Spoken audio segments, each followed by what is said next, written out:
et orphelins des militaires et retraités de l'armée du Kambumba ont envahi le cabinet du ministre Sylvain Mutombo qui s'occupe des anciens combattants, retraités de l'armée et familles des militaires. Ils sont venus lui exprimer leur désarroi suite à la situation inquiétante dont ils sont victimes ces derniers jours. En effet, ces familles sont menacées d'être délogées des forces de leur villa alors qu'elles possèdent des titres de propriété qui les établissent propriétaires de ces villas. Certains ont vu leurs effets jetés à l'extérieur alors que d'autres sont contraints à cohabiter avec des nouvelles familles dans des pièces de 2 ou 3 chambres. Alors qu'ils voulaient observer un sit-in pour protester contre cet état de choses, ils ont été dispersés à coups de balles réelles par des militaires. Une situation déplorable qui n'a pas manqué de mettre en sanglots ses victimes.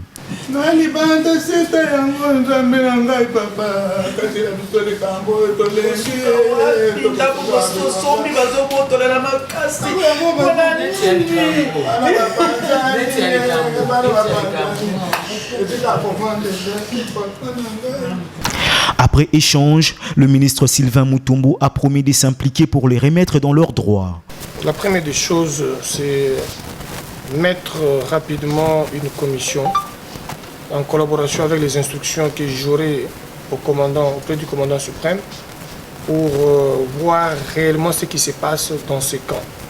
Je pense déjà avoir mis des mécanismes en marche pour parler avec le chef MG et discuter avec les collègues de la Défense nationale pour les intérêts des veuves militaires, des orphelins militaires et des retraités ayant acquis ces maisons officiellement par la voie légale. Et vous savez bien que notre constitution protège le droit et libertés et aussi le droit à la propriété privée.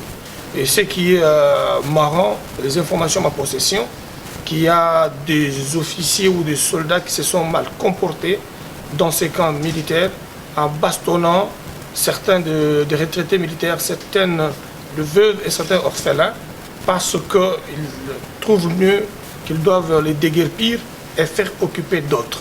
Alors que ces derniers sont détenteurs des titres de propriété. Le ministre Sylvain Mutombo a par ailleurs promis d'effectuer une descente sur place pour décanter cette situation. Soulagés, ces veuves et orphelins ont quitté le cabinet du ministre avec un sentiment de satisfaction. Reçu par le commandant du Kambumba à son arrivée, le ministre Sylvain Mutombo a eu droit aux honneurs militaires. Monsieur le ministre délégué à la Défense nationale et à ses compatriotes, Son Excellence, les militaires du Kambumba sont rangés pour vous accueillir et vous rendre les honneurs à l'occasion de votre visite au Kambumba.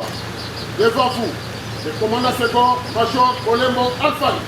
Accompagné d'une forte délégation constituée des membres de son cabinet, le ministre Sylvain Mutombo s'est ensuite dirigé vers le bureau du commandant du camp, avec qui il a échangé pendant une trentaine de minutes pour se faire une idée claire et nette de la situation qui prévaut sur ce site d'hébergement des familles des militaires. Au sortir de cet échange, le ministre est entré en contact avec le veuve, orphelin et retraité de l'armée qui lui ont exprimé leur condoléances. Ndaku esali sikoyo 17 ans. Makambo na biso bakataki yango esali sikoyo 15 ans. Alors tozwaka suite tozelaka tozwaka suite baye basombi bazobimisa bango bazokotisa baoyo basombi te. Baye basombi bazobimisa baoyo basombi bazokotisa batu mususu. Alors biso ba veuve tomoni mukande ye na poisa ete baveve baofele bakobanda kosangisa na basivili oyo basombi lokola ndako ezali ya 2 chambres salon plus 3 chambres salon bakobanda kotia na chambre misatu batie basoda na bango yo mama na bana na yo bokangami na salon ntango tomonaki eloko wana nde tolelaki mingi epai na nzambe tolukaki mwaye nyonso ete tomonana na yo ete to trouver solution ya malamu epai na yo ete okatela biso likambo oyo soki ezali lolenge nini yo okatela biso po toza na mikanda na biso nyonso tu toza na état de droit La justice élève une nation. Ça fait plus de 17 ans que cela dure. De souffrir de humiliation, il y a ndenge. Mais là, tu as exécuté un jugement il y a 2005. Ça fait 15 ans. Nul n'est au-dessus de la loi.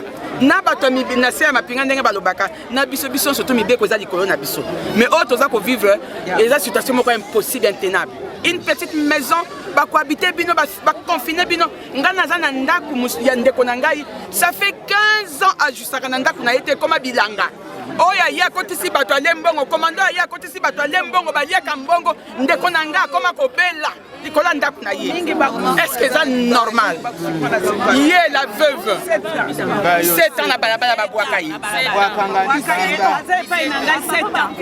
ans ola bana bapanzana nazana mikanda naza veuve militaire ba orphelin na ngai bapanzana nazaka na mwana te pona kozanga etika kofana mama zwa ngai pona mawa nalala kata na 7 ans mikandeza une veuve militaire. Son Excellence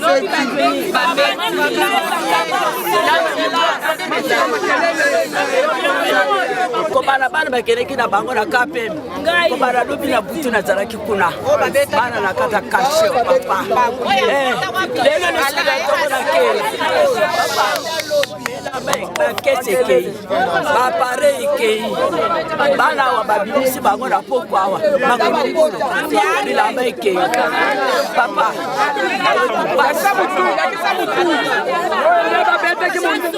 masoko munduki na bakabila tika kaminga bakabina ngana kelene na scanner bana bangoni pasi papa biso tomoni pasi awa papa likambo ya bandako oyo eza teke eza likambo ya briske onel atindelaki biso mokanda totindi yango na armée pe alobi oui eza bandako ya onel tosomba papa topesi bambongo tosali baformalité nyonso oyo ekoki par après tomona ekomi batiraillement toza na nyonso ezali toza na délégation na biso na kango basala nayebi te so bakomela bazali awa na kati ya camp délégation nyonso yelebi mikanda nyonso papa ezali alors eloko tozosenga kaka papa ndenge bamama balobi justice na yo papa esalema po tozala na kimia eloko mosusu te. Son Excellence s'il vous plaît oyo nyonso nakanisa mwa ndambo oyo ya vérité oyoki mais vérité ezali mozindo mpona nini parce que tozali bato ya maboma te tozwa mbongo na biso tobimisa topesa na honneur délégation moko esalemaki entre défense et honneur ils ont accepté ensemble que oyo bahabitant basomba bandako biso mpe tomonaki ezalaki libaku papa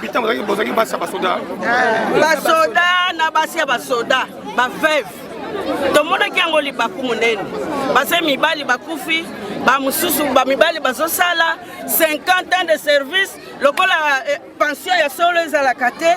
On avait vu ça comme un cadeau qui vient du ciel. Tondimi kosomba bandaku. Kosomba tosombi bandaku ezalite ke tokende na simandaku topesa kambongo. Bazalaki awa na kati na bureau du camp. Bon. Bona kozela tosala makambo nyonso. Excellence, vraiment merci pour la parole. Vraiment likambo elodi ba maman ezali problème onel tisiko yo batbazo futa mbongo na onel tisiko. Batbazo qui ne converser mbongo na onel. Il y a des maisons où on a nous basons na problème financier, moyen ba kokisa mbongo onel la série qui ba ngo ezati mais ba kendaka. Nous voulons ceci, nous comme étant des jeunes. Le jugement a été rendu depuis 2005. Maintenant, Essengeli Ezala exécuté. Donc, comme Bazako est exécuté en côté, c'est là où il y a les problèmes. Maintenant, il y a des lettres. Notre général, chef d'état-major, lui peut faire ce qu'il peut. Mais le grand problème est qu'il faut être à la macambo. Comme le cas de Bambo, mi balé, Bazo Bundesiga Moko, solution est alité. Pas trouver les solutions. En tout cas, la Seigneur, son excellence, si possible, ballon la biso, bureau est allié et qu'il n'est pas la solution. Vraiment, c'est ça. Bureau est allié à mais et l'on parce qu'il y a de ceux-là qui ont déjà payé. Par exemple, tous les Mikana, n'y en sont. Là, là, orphelin.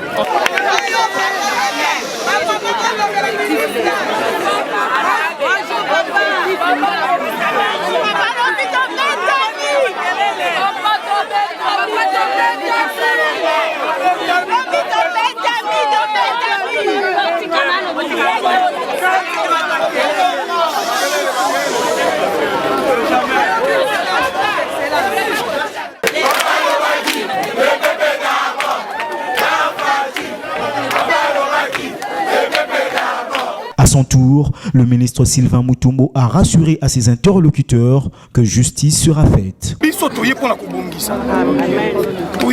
Rendre justice.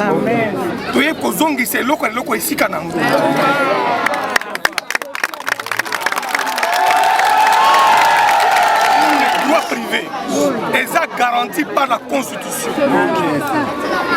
Balobi Mutuso a un certificat d'enregistrement. Et ça titre de propriété pour les obtenir foi. Il les a par ailleurs invités au respect des autorités militaires de ce camp. Naboyi Bino, pour profiter de la présence de l'Angaï, pour la Kissa, ma peine à Bino contre l'armée. Vous avez passé à Basoda, vous faut que tout ça soit l'armée. Il a beaucoup de combat, Nabat, commandant à camp, Bango Bazali Wana, pour la Kosala Moussala Yambo. Parce que naka oyo tozali na base militaire au bazana no actif ne présence na bango awa il faut que to sa bango. Apaisés et soulagés, ces victimes ont remercié le ministre pour avoir entendu leurs cris de détresse. Des chants et des cris de joie ont été entonnés à l'honneur du chef de l'État Félix-Antoine Tshisekedi.